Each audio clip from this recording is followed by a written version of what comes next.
Greetings everyone, welcome to the channel. In this Diablo 3 video, we're going to be showing you guys some of, in our personal opinion, the coolest and most rare transmog items in all of Diablo 3.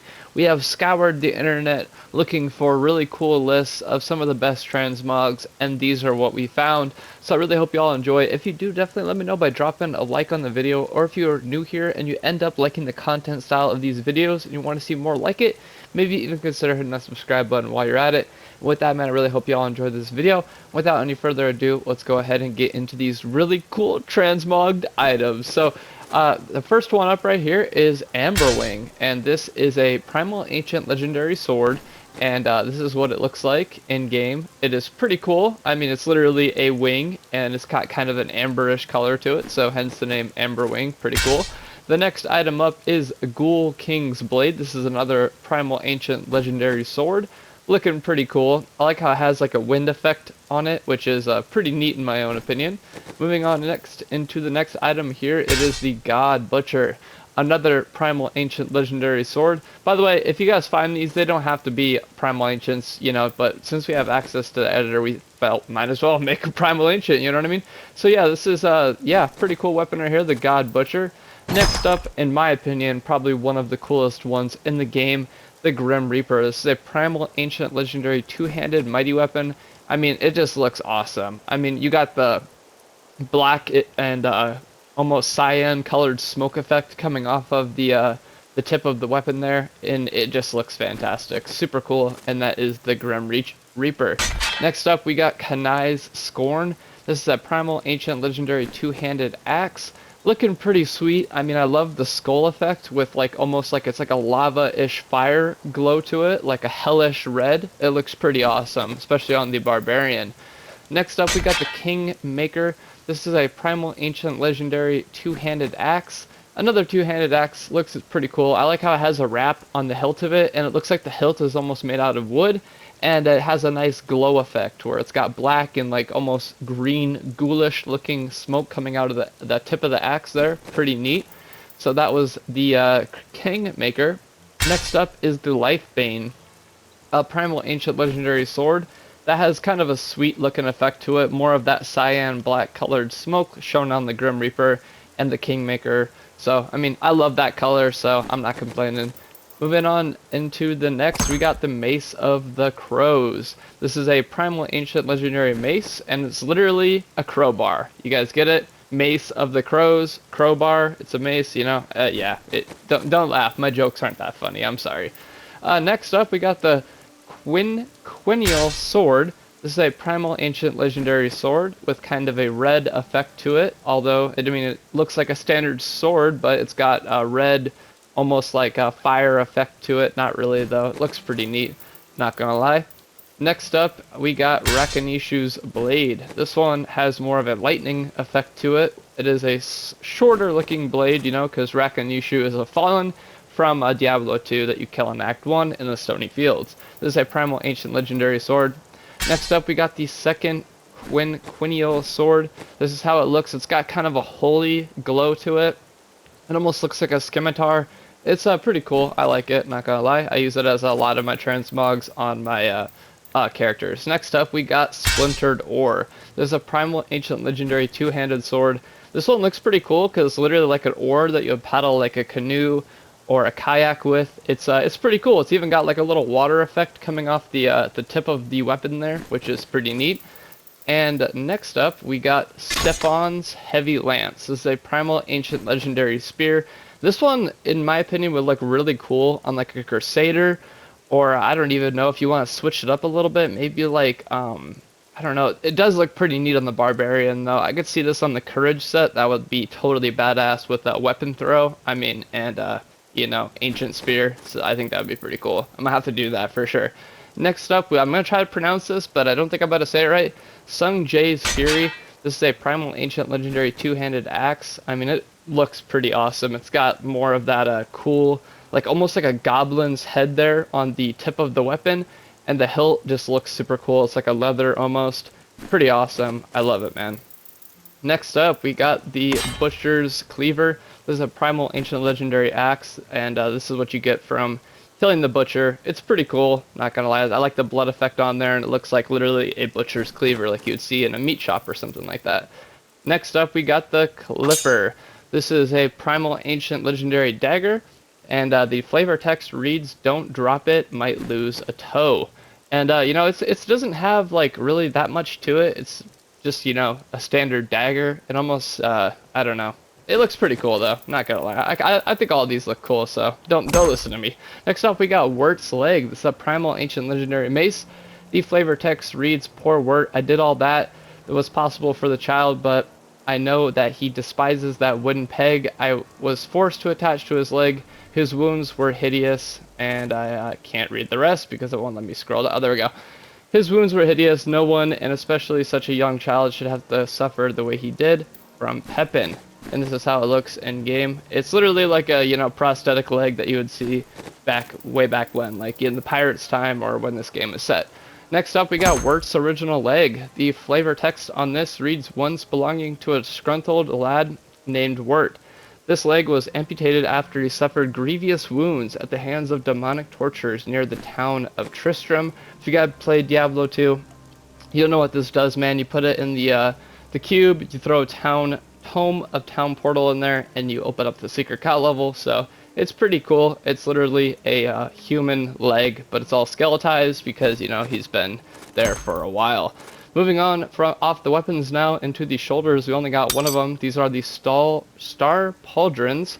The flavor text on these reads, "These pauldrons portray a type of demon never before seen. Perhaps they exist in some far off place."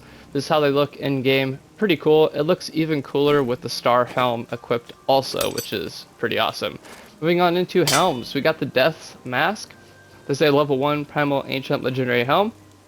The flavor text on this reads, "I argue that humans, not angels, are the true inheritors of Anu.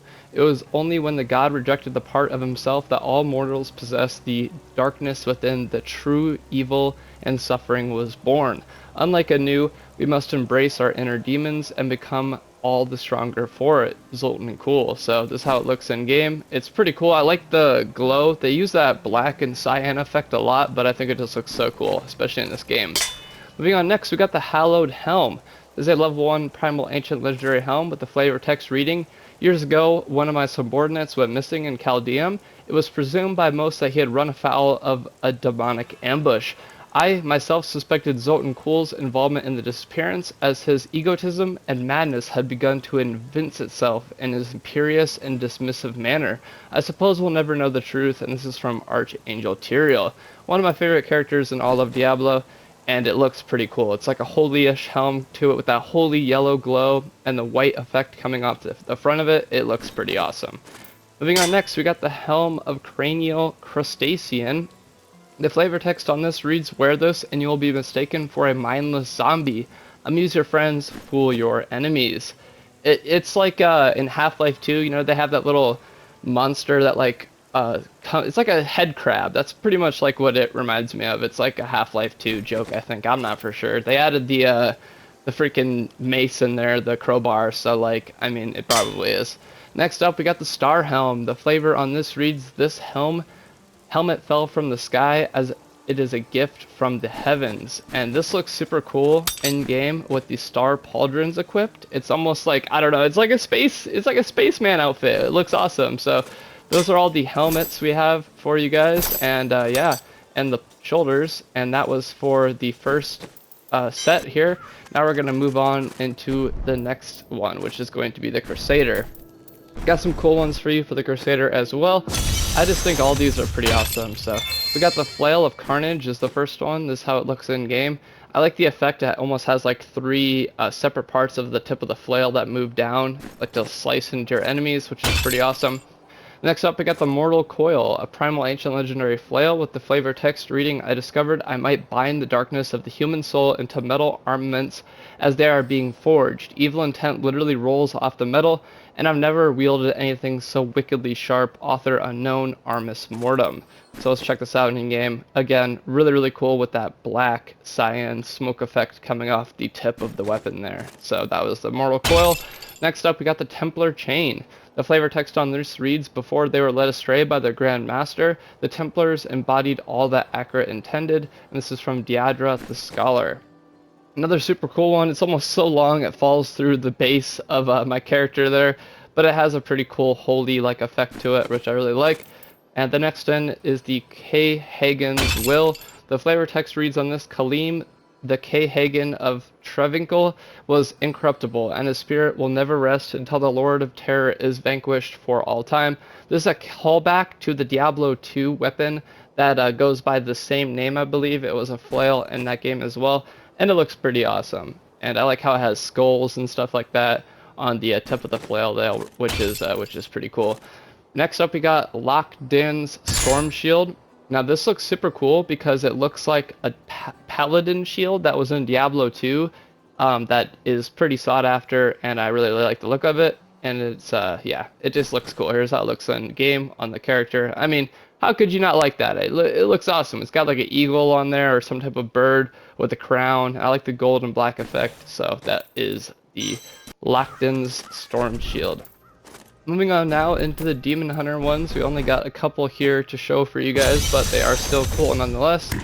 And the first one we got is the Crossbow of Corvus. The flavor text on this reads, this crossbow is said to have been recovered from the depths of the ruins of Corvus. What wonderful foolishness. Corvus, much like the Nephilim said to have lived there, is a myth. It represents nostalgia for a pure humanity, a golden age that never existed, from Abd al-Hazir, and this is how it looks. It's kind of really unique because, I mean, I've never seen a crossbow that looks like that, but I like the colored effects coming off there. It's pretty awesome. That one is probably one of my favorite for the Demon Hunter.